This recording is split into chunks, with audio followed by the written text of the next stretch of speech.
Hello and welcome dear students to Mathsville channel. You are watching a part of Basic to Higher Mathematics represented by M.K. Srivastava. बच्चों, आज का हमारा probability का lecture number 8 है। Lecture number 7 में हम लोगों ने देखा कि जब हम n सिक्कों को एक साथ टॉस करते हैं या n पासों को एक साथ फेंकते हैं तब कुल घटनाओं की तब कुल प्रदर्श बिंदुओं की संख्या कितनी होती है वो निकालना हम लोगों ने सीखा। इस पार्ट में हम लोग देखेंगे कि अगर हम एग्जैक्ट दो पासों को फेंकते हैं तब क्या क्या घटनाएं घटती हैं उसके बारे में हमको सीखना है। या एग्जैक्ट तीन पासों को अगर हम फेंकते हैं तब कैसे कैसे कौन कौन से प्रदर्श बिंदु बनते हैं और कौन कौन सी घटनाएं घटती हैं इसके बारे में हम लोग देखते हैं। तो आइए देखते हैं दो पासों के बारे में। अगर हम दो पासों को अगर हम एक साथ फेंकें, ये बात हम लोग लास्ट पार्ट में सीख चुके हैं कि अगर हम दो पासों को एक साथ फेंकते हैं तो कुल प्रदर्श समष्टि जो बनती है वो इस प्रकार से बनती है। पहले पासे पर जो नंबर आएंगे वो ये नंबर आते हैं, दूसरे पासे के नंबर ये दिए गए हैं। इस तरीके से ये पहले पासे के नंबर दिए गए हैं और उस साइड में दूसरे पासे के नंबर दिए गए हैं। अगर हम दो पासे को एक साथ फेंकें तो उनका योगफल 6 कितनी बार आएगा। हमें ये बताना है कि दो पासे को एक साथ फेंकने पर उनकी ऊपरी सतह पर जो नंबर आते हैं उनका योगफल 6 कितनी बार आएगा। तो 6 आने के चांसेस क्या हैं कि पहले पासे पर 1 आ जाए और दूसरे पासे पर 5 आ जाए। जैसे ये यहाँ पर देखिए, पहले पासे पर 1 आया और दूसरे पासे पर 5 आ गया, तो 1 और 5 इन दोनों को अगर हम जोड़ेंगे तो 6 आ जाएगा। ठीक उसी तरीके से पहले पासे पर 2 आ जाए और दूसरे पासे पर 4 आ जाए तो 2 + 4 6 हो जाएगा। ऐसे ही 3 और 3 आ जाए, यानी कि जो प्रदर्श बिंदु बनेंगे जब हमें अगर योगफल 6 चाहिए तो हमें 1 5 मिल जाएगा, 2 4 मिल सकता है, या 3 3 मिल सकता है, या 4 2 मिल सकता है, या 5 1 ये मिल सकता है। तो हमने देखा कि अगर हम दो पासे को एक साथ फेंकते हैं तो दोनों पासे के ऊपर आने वाले अंकों का योगफल 6 कितनी बार आ सकता है। तो ये देखिए 1 2 3 4 5 5 बार आएगा। अगर हम दो पासे को एक साथ फेंकें तो उनके ऊपरी फलकों पर जो नंबर आएंगे वो उनका योगफल 6 कितनी बार आएगा, 5 बार आएगा। इसी तरीके से अगर हम ये कहें कि दोनों पासे को फेंकने पर दोनों फलकों पर सबसे ऊपर जो नंबर आते हैं उनका योगफल 8 कितनी बार आएगा। तो योगफल 8 आने के लिए हम देखते हैं कि 2, 6, 3, 5, 4, 4, 5, 3, 6, 2। अगर हमें दोनों पासों पर आने वाले संख्याओं का योगफल 8 चाहिए तो वो कितनी बार आ सकता है, 1 2 3 4 5, यानी कि 8 अगर आता है दोनों पासे पर योगफल 8 कितनी बार आएगा, 5 बार आएगा। तो इस तरीके से हमसे अगर कोई पूछता 9 कितनी बार आएगा, योगफल 10 कितनी बार आएगा, योगफल 11 कितनी बार आएगा, तो उसके लिए हमें ये प्रदर्श समष्टि बनानी पड़ेगी और बनाने के बाद हमें देखना पड़ेगा कि किन किन अंकों का योगफल आता है। लेकिन अगर हम इसको गौर से देखें, इस प्रदर्श समष्टि को गौर से देखें तो हमें देखने पर ये समझ में आ जाएगा कि कितनी बार अंकों का योगफल 2 आता है, कितनी बार 3, कितनी बार 4 5 6 इस टाइप से आता है। तो आइए इसके बारे में हम देखते हैं। अगर हम इस प्रदर्श समष्टि को देखें तो हमें देखने पर यह समझ में आता है कि यह एक ऐसी घटना है, यह एक ऐसा प्रदर्श बिंदु है जिसके दोनों अंकों का योगफल 2 आता है। 1 + 1 2, तो इसका योगफल 2 आ जाएगा। और अगर हम देखें तो ये 1 + 2 3 होगा और ये 2 + 1 3 होगा, यानी कि दो ऐसे प्रदर्श बिंदु हैं जिनके अंकों का योगफल 3 होगा। ये इसका योगफल 3 होगा। इसी तरीके से अगर हम इसको देखें तो इसके अंकों का योगफल 4 होगा। 3 + 1 4, 2 + 2 4, 1 + 3 4। और ऐसे अगर हम इन घटनाओं के बारे में देखें, इन प्रदर्श बिंदुओं को देखें, तो इनका योगफल 5 आता है। ठीक वैसे ही अगर हम इनको देखें तो इनका योगफल 6 आता है। और ऐसे ही अगर हम इसको देखें तो 1 + 6 7, 2 + 5 7, यानी इनका योगफल 7 आएगा। और ऐसे ही इसको अगर हम देखें तो ये 2 + 6 यानी 8, इन प्रदर्श बिंदुओं का योगफल 8 आता है। और ऐसे इन प्रदर्श बिंदुओं का योगफल 9 आता है। और इन प्रदर्श बिंदुओं का योगफल 10, और इन प्रदर्श बिंदुओं का योगफल 11, और इस प्रदर्श बिंदु का योगफल 12 आता है।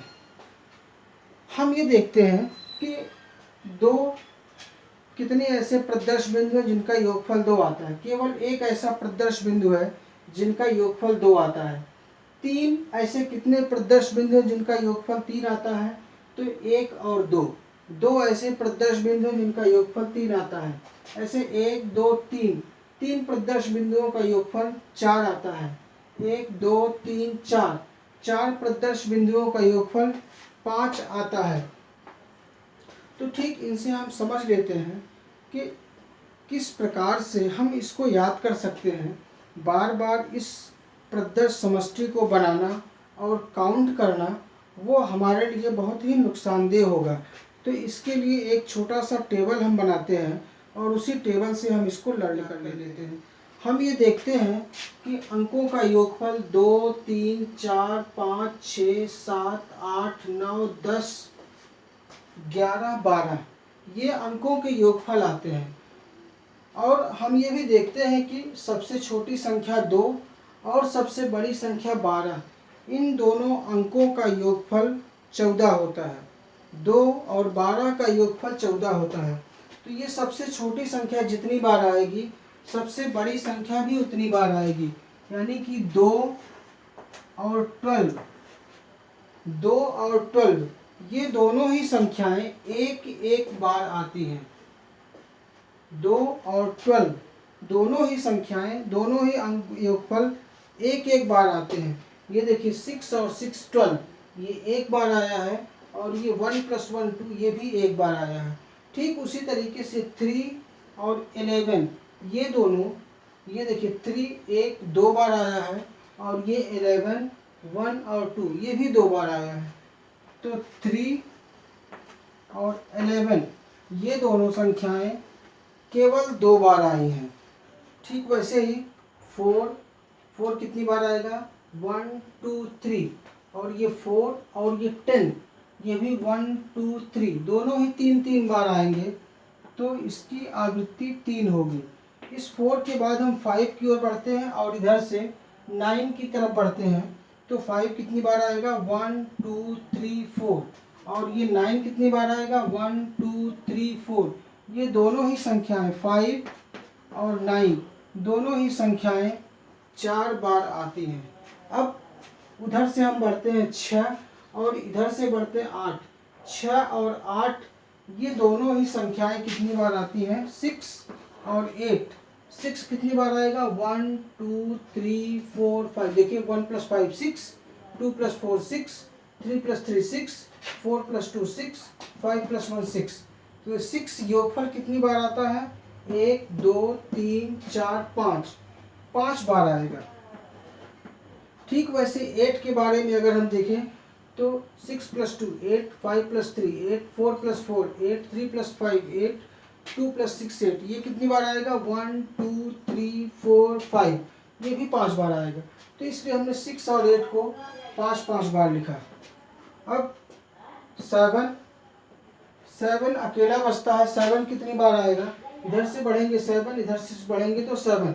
1 2 3 4 5 6, 7 6 बार आएगा। तो इस तरीके से हम दो पासे को एक साथ जब फेंकते हैं तब उनके ऊपरी सतह पर अंकों का योगफल कितनी बार आता है उसको याद करने का एक तरीका देखते हैं। सबसे पहले तो हम ऐसे लिखते हैं कि योगफल 2 3 4 5 6 7 ऐसे लिखेंगे। फिर यहाँ लिखेंगे 7, फिर 7 के बाद 8 9 10 11 12। इसका मतलब ये हुआ कि 2 जितनी बार आएगा 12 भी उतनी ही बार आएगा, 3 जितनी बार आएगा 11 भी उतनी ही बार आएगा, 4 जितनी बार आएगा 10 उतनी ही बार आएगा, जितनी बार 5 आएगा योगफल उतनी ही बार योगफल 9 आएगा, जितनी बार योगफल 6 आएगा उतनी ही बार योगफल 8 आएगा। और लिखने का तरीका है कि इन दोनों का योगफल 14 आना चाहिए। 2 + 12 14, 3 + 11 14, 4 × 10 14। आप सोचेंगे यहाँ 1 क्यों नहीं है? क्योंकि दोनों पासों पर जो संख्याएं आएंगी उनका योगफल कभी 1 नहीं हो सकता। उनका योगफल कम से कम 2 होगा और ज़्यादा से ज़्यादा 12 होगा। तो 2 और 12, इसको याद करने का तरीका है कि सीधे सीधे 1 2 3 4 5 6, यानी कि 2 और 12 1 बार, 3 और 11 2 बार, 4 और 10 3 बार, 5 और 9 4 बार, 6 और 8 5 बार, 7 6 बार आता है। तो ये रहा दो पासों को एक साथ फेंकने पर जो रिजल्ट मिलते हैं उनका योगफल कितनी बार आता है। ये हम कैसे याद कर सकते हैं? 2 3 4 5 6 7 8 9 10 11 12, 1 2 3 4 5 6, ये याद करने का सिस्टम है। और अब हम देखते हैं कि 3 पासे को एक साथ फेंकते हैं तो उनके ऊपरी सतह पर अंकों का योगफल 3 कितनी बार आता है, 4 कितनी बार आता है, इस टाइप से 10 कितनी बार आता है। तो इसके बारे में अब हम लोग ठीक ऐसे ही एक सारणी देख लेते हैं, उसी सारणी से हम याद कर लेंगे उसको। तो अब हम देखते हैं कि 3 पासे को एक साथ फेंकने पर उनके ऊपरी सतह पर जो नंबर आते हैं उनका योगफल कितना कितना होता है और वो कितनी बार आता है। जैसे 3 पासे को एक साथ फेंकने पर उनके ऊपर कम से कम उनके अंकों का जो योगफल होगा वो कम से कम 3 होगा और ज़्यादा से ज़्यादा 18 होगा, क्योंकि तीनों पर कम से कम 1 1 1 आएगा तो 1 + 1 + 1 3, और ज़्यादा से ज़्यादा 6 6 6 आएगा तो 6 + 6 12 और 6 18 होगा। तो उसको याद करने का तरीका क्या है? देखिए कि 3 सबसे छोटी संख्या और सबसे बड़ी संख्या दोनों की आवृत्ति एक समान होती है। इसके बाद हम इधर से बढ़ते जाएंगे और इधर से घटते जाएंगे। तो ये देखिए 4 5 6 7 8 9 10 11, तो 18 3 21, 11 को हम यहाँ नहीं लिखेंगे, 3 4 5 6 7 8 9 10 तक लिखेंगे। फिर 10 के बगल में 11, इसके ऊपर 12, इसके ऊपर 13, इसके ऊपर 14, इसके ऊपर 15, इसके ऊपर 16 और इसके ऊपर 17। तो कहने का मतलब ये हुआ कि 3 जितनी बार आएगा उतनी बार 18 आएगा, 4 जितनी बार आएगा योगफल 17, योगफल भी उतनी ही बार आएगा। तीनों पासों के ऊपर जो अंक आएंगे उनका योगफल 7 जितनी बार आएगा, 14 भी उतनी ही बार आएगा। अब ये कितनी कितनी बार आते हैं उसको हम कैसे याद करते हैं? उसके लिए हम ये 1 बार आता है, ये 3 बार आता है, तो 1 में 2 जोड़ेंगे 3, 3 में 3 जोड़ेंगे 6,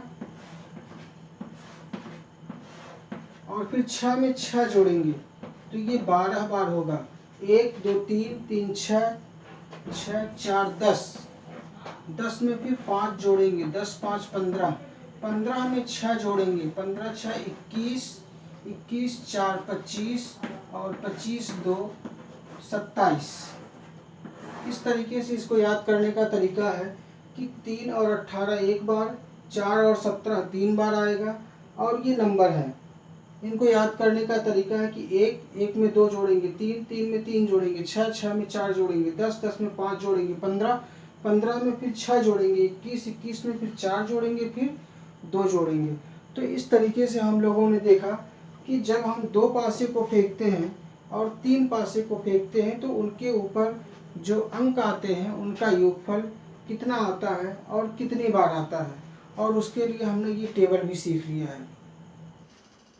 अगर हम 2 पासे को एक साथ फेंकते हैं, 2 पासे को एक साथ फेंकने पर उसके ऊपरी सतह पर जो अंक आएगा उसका योगफल 2 से विभाज्य हो, 3 से विभाज्य हो, 4 से विभाज्य हो या 6 से विभाज्य हो। ऐसे कितने अंक आ सकते हैं जो 2 से विभाज्य हो या 3 से या 4 से या 6 से विभाज्य हो। तो इसको जोड़ना थोड़ा सा मुश्किल होता है, बहुत ही टाइम टेकन होता है। कॉम्पिटिटिव एग्ज़ाम में हम अगर उसको लिख लिख के जोड़ेंगे तो हमारा बहुत ही ज़्यादा समय निकल जाएगा। इसलिए इसके लिए एक फार्मूला हम देखते हैं कि 2 पासे को एक साथ फेंकने पर योगफल